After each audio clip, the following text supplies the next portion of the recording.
Jeg savner min far. Hvornår træffer man det forkerte valg? Hvor meget ansvar har man selv? Min far sidder i fængsel. Hvem bliver kriminelle? Hvordan ser en kriminel ud? Er man født sådan, eller bliver man det? Hvornår går man fra dreng til gerningsmand? Kan den sociale arv brydes? Er det et valg eller mange små? Min mor er narkoman. Kan man ændre sig derinde? Kunne det have været mig? En gang kriminel. Altid kriminel. Er det samfundet eller dig selv? Klokken er 21.24, du er anholdt. Hvem har skylden? Kan man starte forfra? Hvad hvis det var dit barn? Fortjener alle en ny chance? Hvad hvis du aldrig har lært andet? Hvad hvis det var dig? Kan man blive normal igen efter misbrug?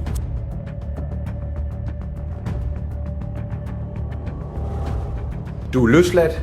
Resten er op til dig.